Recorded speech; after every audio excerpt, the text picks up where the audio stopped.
En fin, dar lecciones pues lo pueden dar algunos, otros no, ¿no?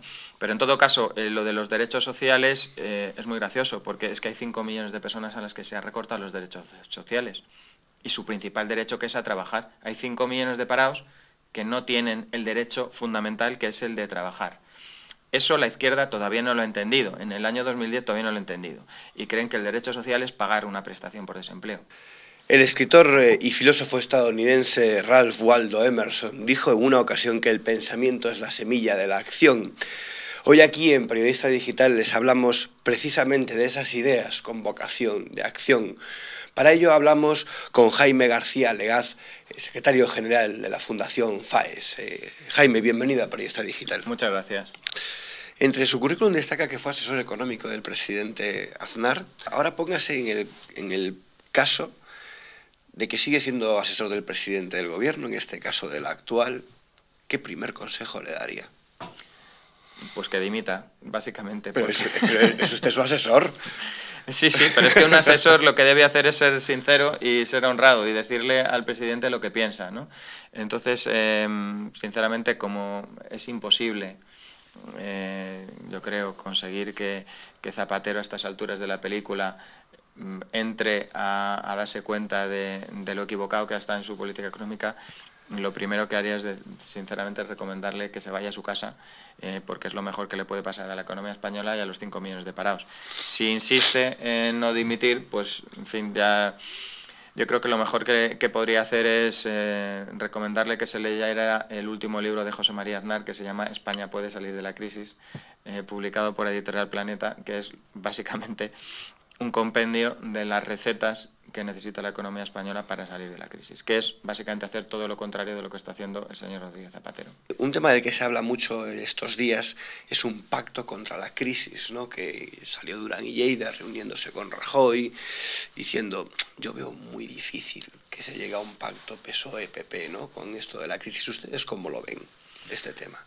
Bueno, mi posición en este caso es que yo creo que España está en una situación de emergencia nacional y que efectivamente los partidos deben hacer un ejercicio de responsabilidad y mirar más allá de sus intereses electorales inmediatos.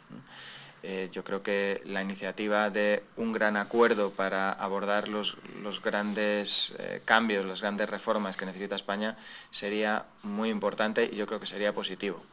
Ahora bien, el señor Durán Lleida no es la persona adecuada para propiciar un acuerdo de estas características, porque un contenido fundamental de ese gran acuerdo debería ser regenerar España desde el punto de vista territorial y dar marcha atrás en todo el camino de la desvertebración y la ruptura de la unidad de mercado, la desvertebración del Estado y el incremento brutal del gasto autonómico, que está en las raíces de la crisis. Y el señor Durán Lleida es en buena parte responsable del problema, porque es uno de los abanderados del Estatuto de Cataluña, por ejemplo. El Partido Socialista tiene un gran problema, que es que quien ha propiciado toda esta situación de crisis y esta política económica suicida es quien preside el gobierno.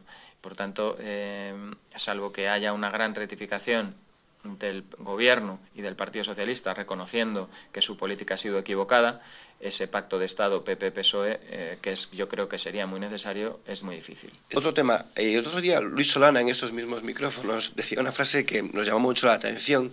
Decía que a la hora de proponer medidas para afrontar la crisis, que Rajoy mejor que no dijera nada, porque si dijera las medidas que el Partido Popular quisiera implementar serían antisociales, porque son las medidas en las que la derecha cree. En fin, dar lecciones pues lo pueden dar algunos, otros no, ¿no? Pero en todo caso, lo de los derechos sociales es muy gracioso, porque es que hay 5 millones de personas a las que se han recortado los derechos sociales. Y su principal derecho, que es a trabajar. Hay 5 millones de parados que no tienen el derecho fundamental, que es el de trabajar. Eso la izquierda todavía no lo ha entendido. En el año 2010 todavía no lo ha entendido. Y creen que el derecho social es pagar una prestación por desempleo. Oiga, no. El derecho social es el de trabajar.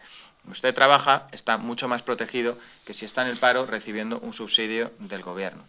Un derecho social es poder elegir colegio, poder elegir dónde quieres que tus hijos estudien, elegir la lengua en la que estudien tus hijos, Eso también se niega desde el Partido Socialista y desde la izquierda.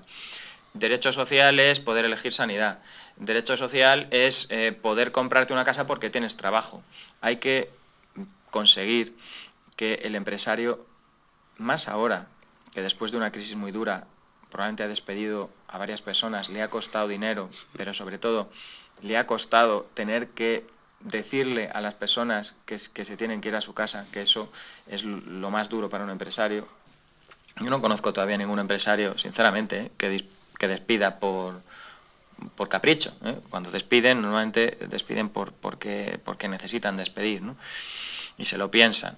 Habrá siempre excepciones. Entonces, ahora, en un escenario de crisis, hay una oportunidad, que es que en cuanto la economía se empieza a recuperar, aunque sea un poco, que se va a empezar a recuperar, porque las crisis no son eternas y la economía, una vez que toca suelo, pues lo normal es que repunte, hay la oportunidad de convencer a muchos empresarios de que cuando empieza a subir la economía, empiecen a contratar.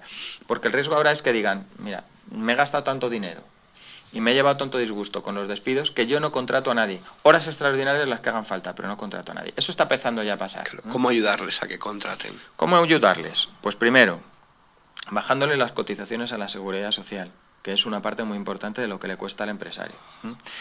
Y segundo, reformando el mercado laboral para que no dé tanto miedo contratar. Yo sé que esto a muchos ciudadanos no les cuesta asimilarlo. Yo no estoy hablando de que haya que bajar el coste del despido. Eso le iba a preguntar. Pero sí que se pueden modificar las normas laborales para que, por ejemplo, cuando tú tienes un empleado y dices, bueno, pues es que ahora no necesito para esto, lo necesito para otra cosa, que se puede hacer, porque ahora mismo la normativa laboral no te lo permite. Si el empresario dice, no, el trabajador dice, yo hago esto y no quiero hacer otra cosa, tiene derecho a hacerlo, y eso es algo de los años 60 del siglo pasado, ¿no? Si te tienes que cambiar de sede, pues que te puedas cambiar. Si tienes que pedirle un pequeño esfuerzo en materia de horas extraordinarias, pues que se le pueda pedir. Que si le tienes que pedir formación, que se lo puedas pedir.